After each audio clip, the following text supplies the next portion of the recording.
man, folks.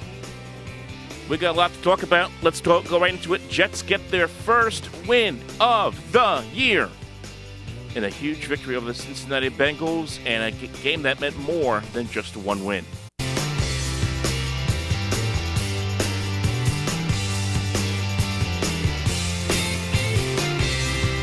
This was an emotional day, folks. An emotional day for so many reasons. Let's just start with this. Obviously, the top story.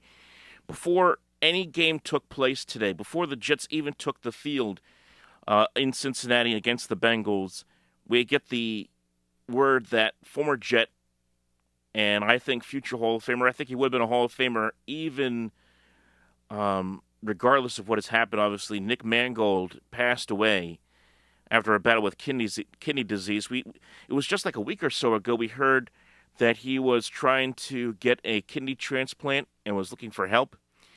And unfortunately, Nick loses that battle, and he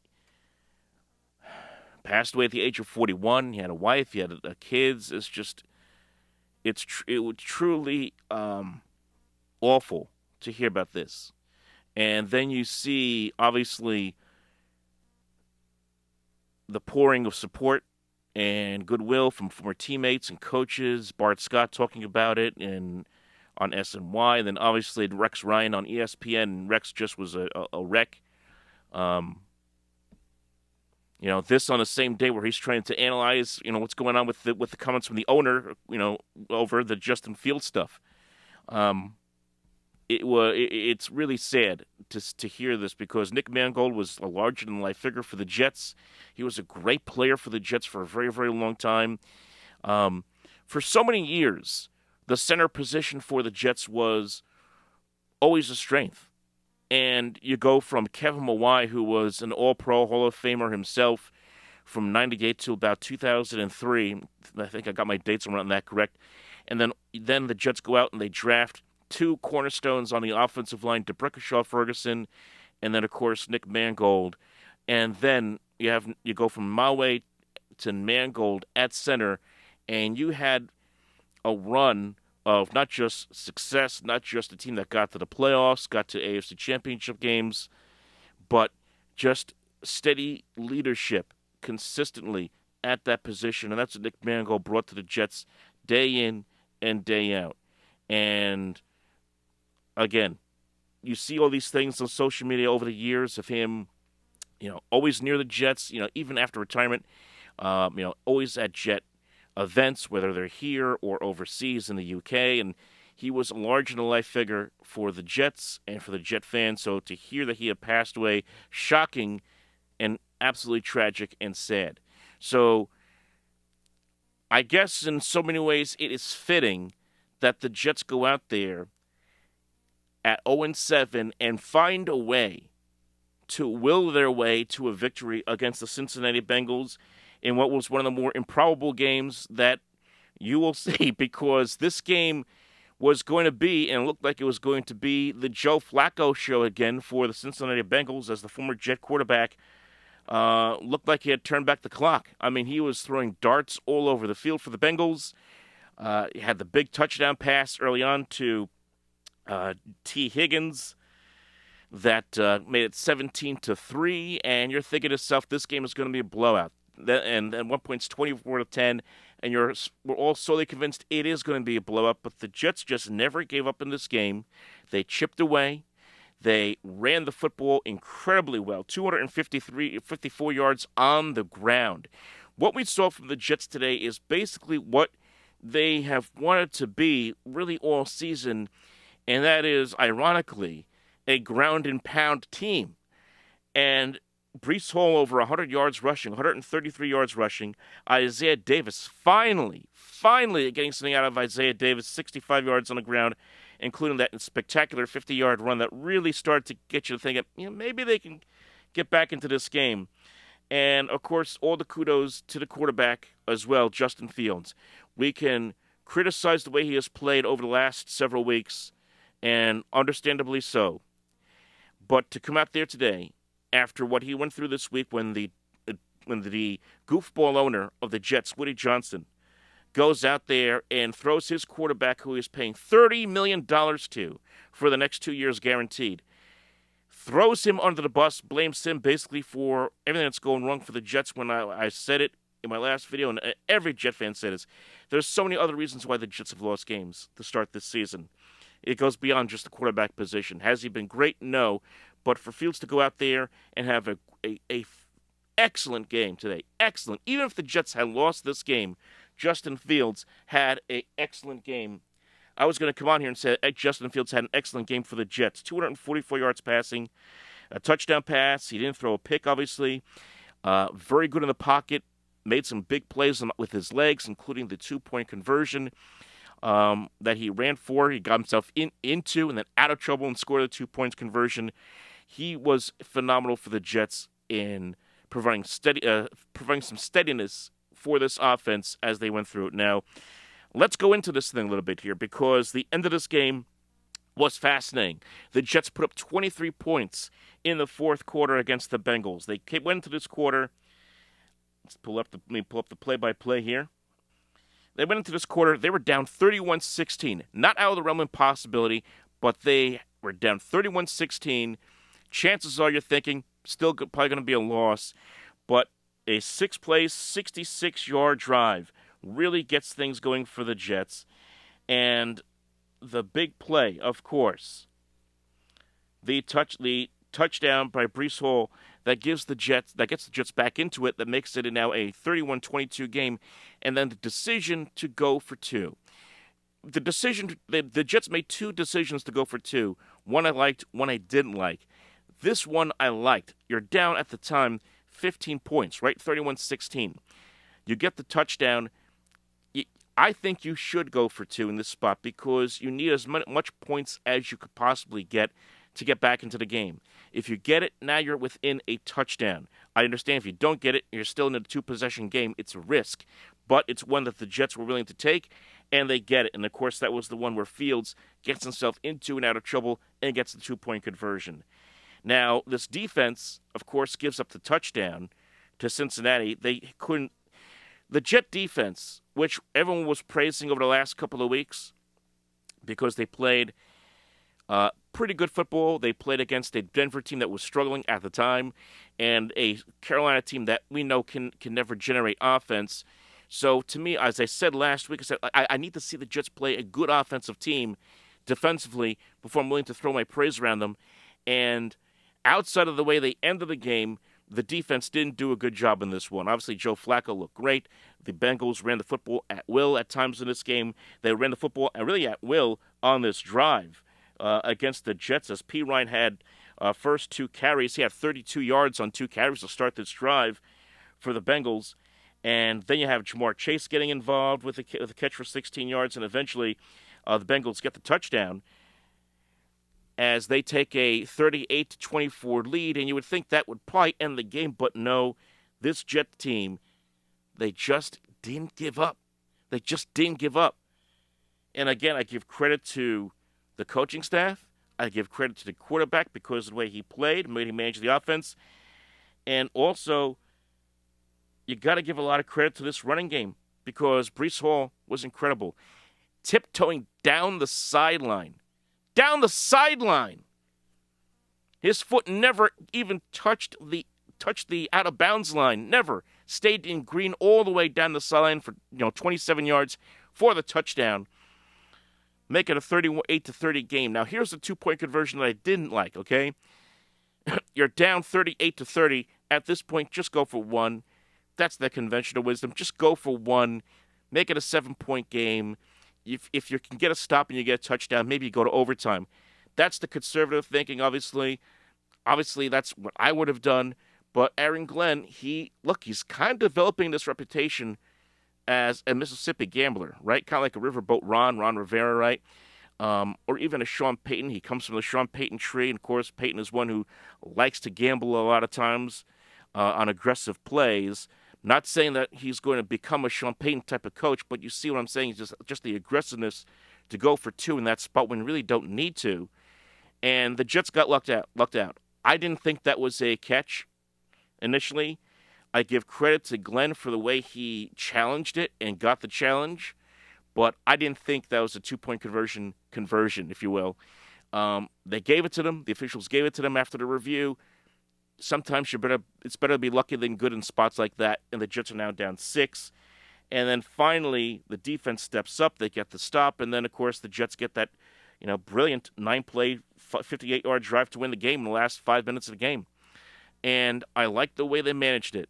It's very hard in that spot because I thought the Bengals would just let the Jets score at some point because the way the Jets were just methodically moving the ball downfield and eating clock.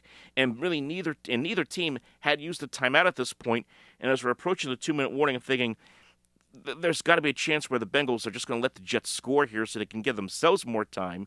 I give the Jets credit for using the clock in this situation to get it to the other side of the 2-minute warning, especially when Fields hit Taylor on that third down pass.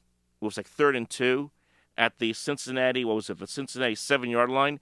You could have easily just scored a touchdown there, but then you're giving the Bengals the 2-minute warning and 3 timeouts. So a good job of the Jets to just get the down and fall down right there. Obviously, he was kind of off balance anyway on the catch. And just take the ball, take the clock to the 2-minute warning, and then snap it after the 2-minute warning. So I like what the Jets did there because you're eating clock and you're giving Flacco and the Bengals less time. And you're putting on your defense to win the game. That's the end result. You're asking your defense to go ahead and win you a football game at that point. So obviously the Jets get the touchdown, the Breece Hall pass into the end zone, very similar to what Curtis Martin did 25 years ago in a miracle win over the Buccaneers when Curtis did the halfback option pass to Wayne Corbett in the end zone against Tampa Bay. Here we have Breece Hall, halfback option pass.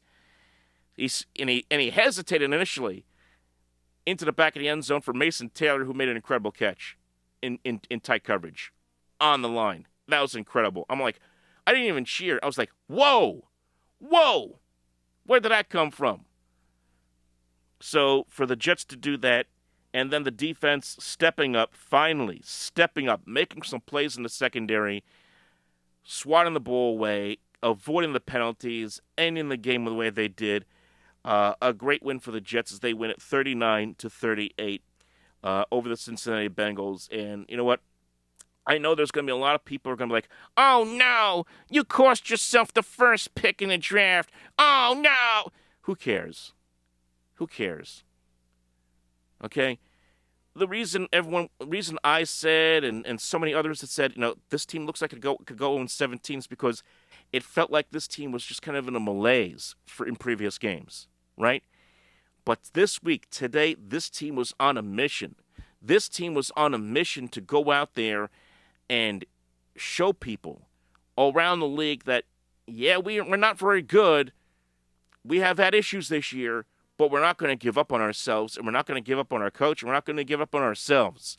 And I think that's the message they had, not just for us, for the fans, but for the media, and even their frugal owner, who, again, stuck his foot into his own mouth by saying, again, throwing his quarterback under the bus. And I'm glad I saw a tweet by Rich Cimini that Woody Johnson was nowhere near the locker room.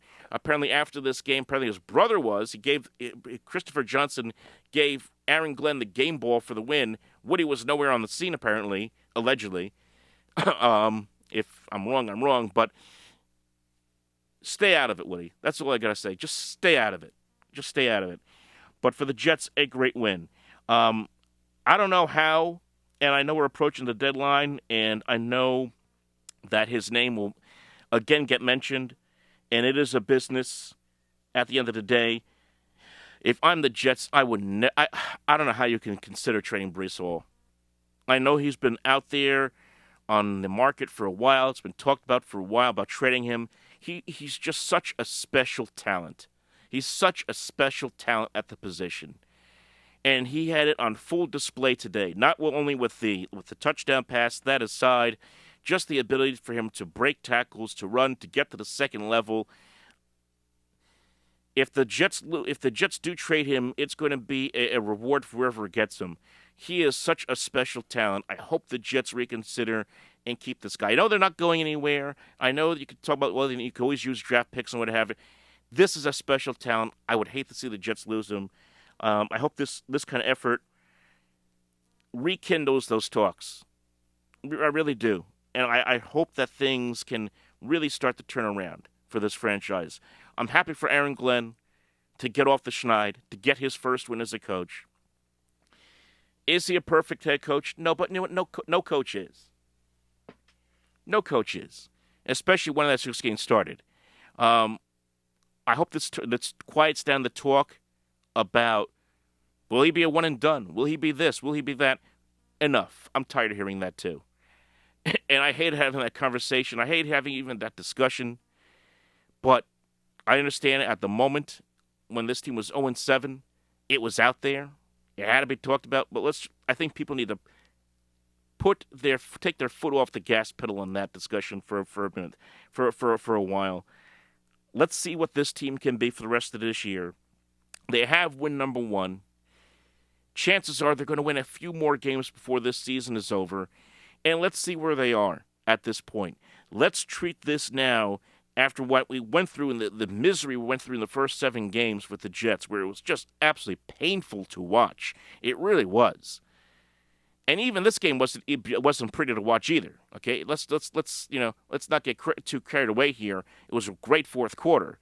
This is not a great team by any stretch of the imagination, but let's see if they use this as a launch point to play better football in the second half of the season and to make a case for certain guys to still be here and for this coach to prove that he is learning on the job here and that he is starting to get it. I think in that fourth quarter, the way he managed the clock, I thought Aaron Glenn showed some growth in my mind as a head coach, especially, as I mentioned before, taking the clock past the 2-minute warning, not using your timeouts the way he has in weeks past.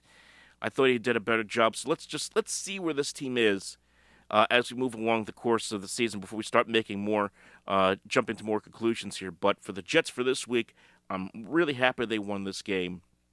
And again, to do that with this tragedy in the